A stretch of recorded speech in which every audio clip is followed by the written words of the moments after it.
오늘 화요 새벽 기도에 나오신 성도님들을 예수님 환영하고 축복합니다. 오늘 하나님 말씀은 그들과 동행하시나 라는 제목으로 누가복음 24장 13절부터 27절 말씀을 전하도록 하겠습니다. 그날에 그들 중 둘이 예루살렘에서 25리 되는 엠마오라 하는 마을로 가면서 이 모든 된 일을 서로 이야기하더라. 그들이 서로 이야기하면서 문의할 때 예수께서 가까이 이르러 그들과 동행하시나 그들의 눈이 가리어져 그인 줄 알아보지 못하거늘 예수께서 이르시되 너희가 길 가면서 서로 주고받는 이야기가 무엇이냐 하시니 두 사람이 슬픈 빛을 띠고 머물러 서더라. 그 한 사람인 글로바라 하는 자가 대답하여 이르되 당신이 예루살렘에 체류하면서도 요즘 거기서 된 일을 혼자만 알지 못하느냐. 이르시되 무슨 일이냐. 이르되 나사렛 예수의 일이니 그는 하나님과 모든 백성 앞에서 말과 일에 능하신 선지자이거늘 우리 대제사장과 관리들이 사형 판결을 넘겨주어 십자가에 못 박았느니라. 우리는 이 사람이 이스라엘을 속량할 자라고 바랐노라. 이뿐 아니라 이 일이 일어난 지가 사흘째요.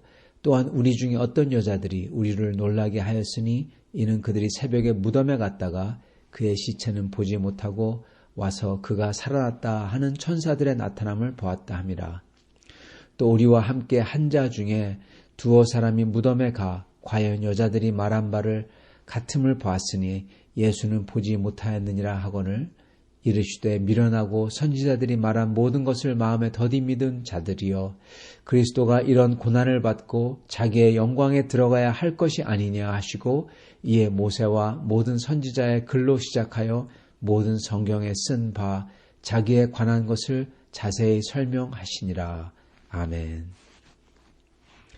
여기서 두 명이 엠마오 길에서 부활하신 예수님을 만난다고 합니다. 이 이야기의 내용은 그 두 명과 예수님의 만남에 대한 것이죠. 그리고 누가를 통해서 우리 주님께서는 이 두 명의 이야기를 통해서 다시금 우리가 어떠한 마음가짐으로 주님과 함께 동행해야 할지 알려주고 계십니다. 먼저 여기 나오는 두 사람에 대해 성경은 이상한 명칭을 쓰고 있다는 사실을 발견합니다. 13절에 보면은 그들 중 둘이 이렇게 나옵니다. 이 두 사람은 분명히 그들 중, 즉 12절에 나오는 베드로 그리고 그 전절에 나오는 제자들, 그들 중이라고 하는 것입니다. 그러나 누가는 그들이 예수님의 제자라고 하지 않는다는 사실을 저희가 주목해야 할 것입니다. 이 둘은 분명히 제자들과 같이 다니던 사람들인데 제자라고는 하지 않는다. 왜 그럴까? 이것이죠. 이들은 예수님의 시신이 없어짐에 대해서 지금 이야기하고 있습니다. 그러나 그들은 그 이상한 사건, 거기에 대해서만 얘기하고 있었지 부활에 대해서 얘기한 게 아니라는 사실입니다. 심지어 그들에게는 부활하신 주님께서 찾아오셨습니다. 그래서 그들과 같이 동행하시고 같이 얘기까지 해주시죠. 그러나 16절 그들의 눈이 가리어져서 그인 줄 알아보지 못하거늘. 이 말은 그들은 시신이 없어진 거 얘기하고 이상한 사건에 대해서 얘기하고 여자들이 놀랍게 했다고 얘기하고 그러나 부활에 대해서는 얘기 안 했다는 거예요. 부활 신앙이 없었다는 것입니다. 이들은 분명히 예수님의 가르침을 다 들었던 사람들입니다. 즉 예수님이 죽으심과 3일 만에 부활하심을 들었다는 겁니다. 이들은 예수님께서 물으셨을 때 심지어 예수님을 꾸중까지 하죠. 그러면서 그것도 모르냐면서 주님의 무덤이 비어 있었다. 이상한 일이 일어났다. 부활에 대해서는 얘기는 안 해요. 그리고 21절 끝에 이렇게 말합니다. 21절 이뿐 아니라 이 일이 일어난 지가 사흘째요. 즉 예수님이 사흘 만에 다시 살아난다는 약속을 들었다는 것입니다. 그런데 주님의 부활을 이렇게 말합니다. 22절 또한 우리 중에 어떤 여자들이 우리로 놀라게 하였으니 즉 이 말은 다 들었다는 거예요. 예수님이 사흘 만에 일어난다는 것도 들었다는 건데 근데 여자들이 와서 부활 얘기를 했을 때 그냥 놀랐다. 우리는 놀라게 만들었다. 즉 다 들었는데 전혀 믿지 않았다는 것입니다. 죽은 사람이 살아날 수 없다는 거죠. 그래서 사흘째여서 그래서 여자들 말에 놀라기는 했지만 결국 우리는 놀라고 예수님의 시신이 어디인지 모른다. 거기서 끝인 것입니다. 왜 그랬을까요? 먼저 슬픔이 너무 컸기에 그랬을 것입니다. 17절 두 사람이 슬픈 빛을 띠고 그런데 왜 그리 슬펐을까요? 낙심에 가깝죠. 이 사람들은 주님이 유대 나라를 회복하리라는 것 그것을 기대했다고 합니다. 그리고 예수님에 대해서 이분은 선지자라고 기적을 많이 베푼 사람이라고 예수님을 온전히 몰라요. 그러면서 유대 나라 회복만 얘기합니다.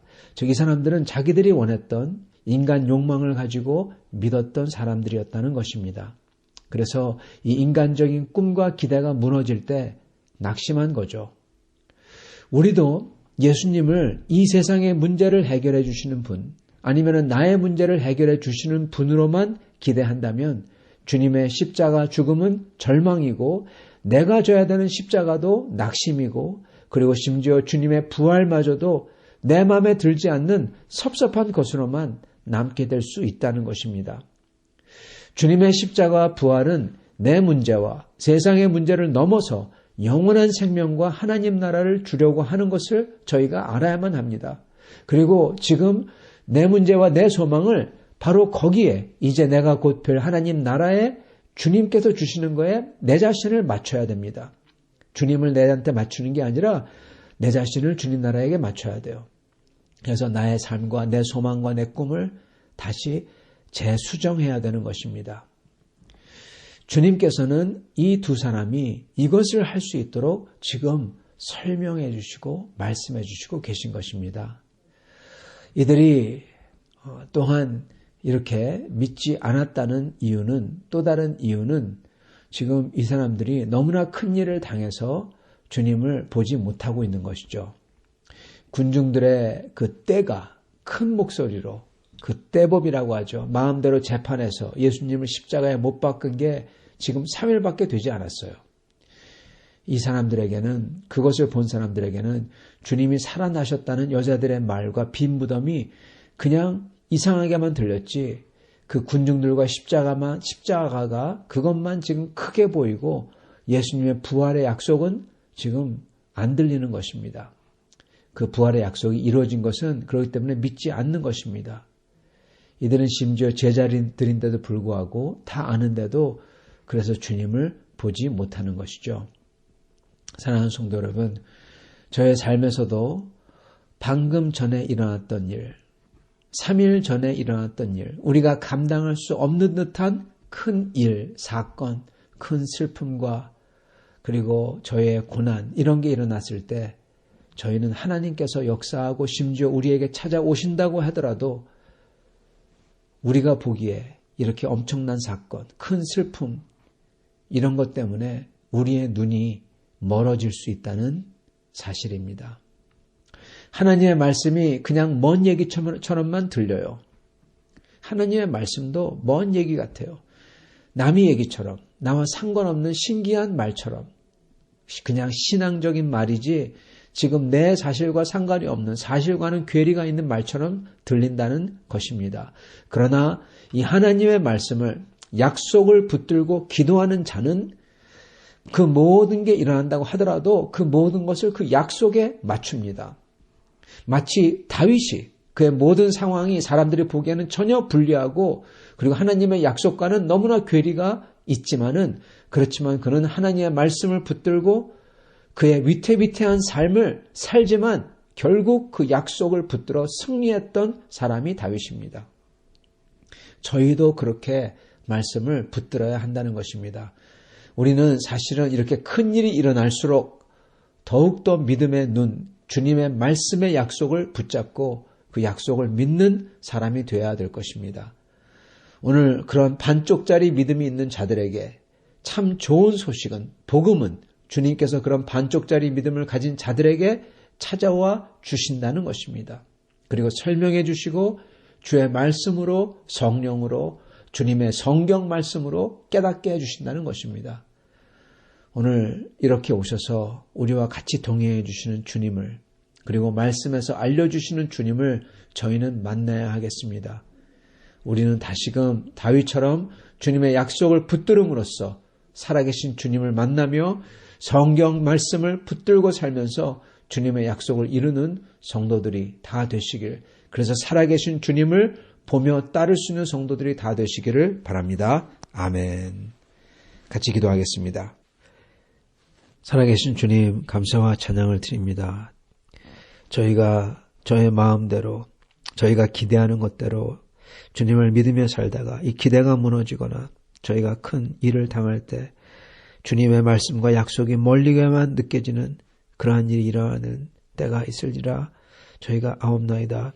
주님, 그럴 때일수록 저희가 더욱더 주님의 말씀을, 주님의 약속을 붙들어 굳게 믿음 위에 서게 하여 주시옵시고, 그랬을 때 주께서 말씀으로 찾아와 주시고 성령으로 찾아와 주시고 그리고 다른 주위 그 성도들을 통하여서 찾아와 주실 때 저희가 주님의 그 살아계신 그 주님의 음성을 들으며 주님을 온전히 믿고 끝까지 경주를 달려갈 수 있는 성도를 되게 하여 주시옵소서. 주님, 3일 전에 일어났던 너무나 큰 일로서 주님의 그 영적 사실, 부활이 안 보이는 이들을 봅니다. 주여, 저의 삶 속에서 오늘 주님께서 큰 일을 하시고 계신데 주여, 저의 삶에 실망되는 게 있다고, 주님의 그 큰 역사를 보지 못하는 그러한 사람들이 되지 않게 하여 주시옵소서. 오직 저희가 새롭게 역사하시는 주님을 바라보며 주님의 약속을 믿으며 다윗처럼 한 발자국씩 나아갈 때 주께서 새롭게 펼치는 그 역사들을 보는 저희가 되게 하여 주시옵소서. 오늘 우리 사랑하는 성도들 어디에 계시든지 이렇게 믿음으로 사는 성도를 되게 하여 주시옵시고, 주님, 오직 주님의 약속을 붙들고 살아계신 하나님과 동행하며 주님께서 우리에게 찾아왔을 때 주님을 들으며 그에게 순응하며 순종하며 양처럼 주님의 목소리를, 목자를 따라서 갈 수 있는 성도를 다 되게 하여 주시옵소서. 그런 성도를 주님께서 오늘도 보호해 주시고 주님 품에 품어 주시옵시고 주님의 은혜로서 주님의 성령으로 충만케 하여 주시길 원하며 우리 주 되신 예수 그리스도 받들어 기도드리옵나이다. 아멘.